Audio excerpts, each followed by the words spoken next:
દેશની અલગ અલગ મહાનગરપાલિકાઓમાં સૌથી મોટું 8,000 કરોડનું બજેટ ધરાવતી પાલિકાએ 200 કરોડના બોન્ડ બહાર પાડવામાં દરખાસ્ત મૂકતા વિપક્ષે વાંધો ઉઠાવ્યો છે। વિપક્ષે આક્ષેપો કરતા જણાવ્યું કે આર્થિક રીતે સદ્ધર હોવા છતાં ભાજપ શાસકો દ્વારા 200 કરોડના બોન્ડ બહાર પાડવામાં પોતાની નિષ્ફળતા છતી કરી રહી છે। વિપક્ષ નેતા પાયલ સાકરિયાએ જણાવ્યું હતું કે હાલ થોડા સમય પહેલા શહેરની જનતા ઉપર વેરો વધારો કરી આર્થિક ભારણ નાખવામાં આવ્યું હતું, પણ જ્યારે બહાર પાડવામાં આવશે તો તેની સામે જે સંસ્થા વ્યક્તિનું તેનું વ્યાજ વસૂલ કરવાની છે તે વ્યાજ ભાજપ શાસકો અથવા અધિકારીઓ નથી ભરવાના, પરંતુ છેવટે તેનું ભારણ શહેરની જનતા પર જ નાખવામાં આવવાનું હોય છે। જે કોઈ પણ ખર્ચ અથવા વ્યાજ છે તે માત્ર જનતાને જ ભરવાનો રહે છે, જેથી ભાજપ શાસકોના વહીવટમાં કોઈ પણ પ્રકારની કુશળતા નથી। એક તરફ સુરત મહાનગરપાલિકા 8,000 કરોડનું બજેટ ધરાવે છે અને બીજી તરફ 200 કરોડના બોન્ડ બહાર પાડવાની વાત કરે છે।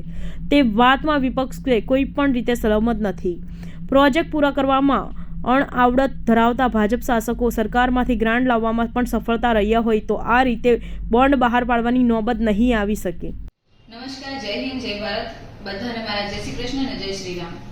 ગઈકાલે સ્થાયી સમિતિની અંદર વધારાના કામ તરીકેની એક દરખાસ્ત આવી અને દરખાસ્ત એવી હતી કે ગ્રીન બોન્ડ બહાર પાડવાની જે વાત છે, જે દરખાસ્ત છે એ લાવવામાં આવી।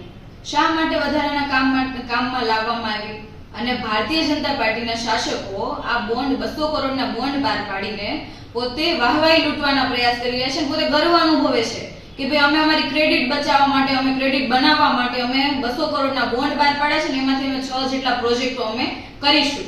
તો બોન્ડ શા માટે બહાર પાડવા પડે? કેમ બોન્ડ બહાર પાડીને આપણે પૈસા ભેગા કરીને કોઈ પ્રોજેક્ટ બનાવવા પડે? જે આર્થિક સક્ષમ ગણાતી સુરત મહાનગરપાલિકા આજે આર્થિક સક્ષમ નથી, એકદમ સીધું ચોખ્ખું સાબિત થાય છે।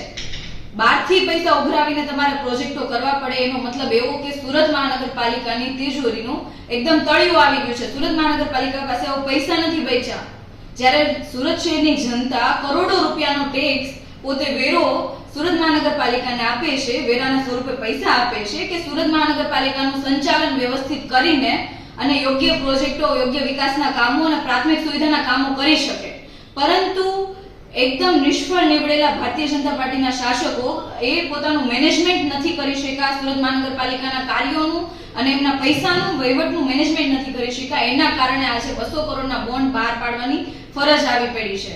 અને 6 પ્રોજેક્ટ માટે શા માટે આપણે 200 કરોડના બોન્ડ બહાર પાડવા પડે? આજે સીધી વાત હું કરું કે ભાઈ આજે આપણું ઘર હોય, 5,000 રૂપિયાની આપણી ઇન્કમ હોય તો આપણે 4,000 રૂપિયાનો જ ખર્ચો કરીએ। શા માટે 6,000 નો ખર્ચો કરીએ? અને ક્યારેક એવી પરિસ્થિતિઓ આવે કે આપણે 4,000 ની ઇન્કમ થાય છે તો આપણે ખર્ચમાં કાપ મૂકશું, નહીં કે આપણે ખર્ચામાં વધારો કરીશું। જ્યારે સુરત મહાનગરપાલિકામાં એવી સિસ્ટમ છે કે 8,000 કરોડ રૂપિયાનું બજેટ ધરાવતી આ સુરત મહાનગરપાલિકા અને નિષ્ફળ શાસકો જે રાજ્ય સરકાર અને કેન્દ્ર સરકારમાંથી ગ્રાન્ટ લાવી નથી શકતા, વાહવાઈ લૂંટવા માટે તો ડબલ એન્જિન ને ટ્રિપલ એન્જિનની સરકારની વાહવાઈ લૂંટતા હોય છે, પરંતુ પોતાની સરકારમાંથી, રાજ્ય સરકાર અને કેન્દ્ર સરકારમાંથી સુરત મહાનગરપાલિકાના વિકાસ માટે, વિકાસ પ્રોજેક્ટો માટે પૈસા લાવી નથી શકતા। એના માટે એમને બોન્ડ બહાર પાડવા પડે છે।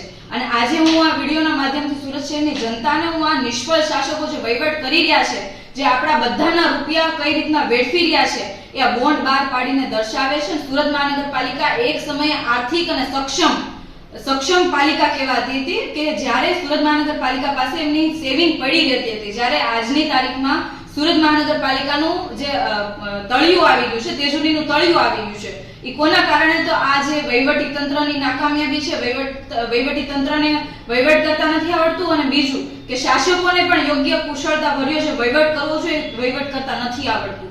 આજે આપણને આજે બોન્ડ બહાર પાડશે, બોન્ડ બહાર પાડ્યા પછી જે લોકો બોન્ડ લેશે ખુદ વ્યાજ વસૂલશે, તો આ ભારણ છેલ્લે સુરત મહાનગરપાલિકાની જનતા ઉપર આવશે। એ જે વ્યાજનું ભારણ છે છેલ્લે સુરતની જનતા ઉપર આ ભારણ આવે, એના માટે આજે વિપક્ષ તરીકેની અમારી જવાબદારી છે કે આ ભારણ ક્યારેય સુરત શહેરની જનતા પર ના આવવું જોઈએ। જો આપણા બજેટની અંદર અને આપણી તિજોરીનું જે તળિયું આવતું હોય ને, તો જે શાસકો દ્વારા જે તાઇફાઓ કરવામાં આવે છે, ખાતમુહૂર્ત પાછળ કરોડોના ખર્ચા કરવામાં આવે છે, જાહેરાતો પાછળ કરોડોના ખર્ચા કરવામાં આવે છે, તો આ બધી જગ્યાઓ પર કાપ મૂકવો જોઈએ અને સુરત શહેરની જનતા માટે જે વિકાસના કામો કરવાના છે ને, પ્રાથમિક સુવિધાના જે કામો કરવા છે એ કામો કરવા જોઈએ। જય હિન્દ, જય ભારત।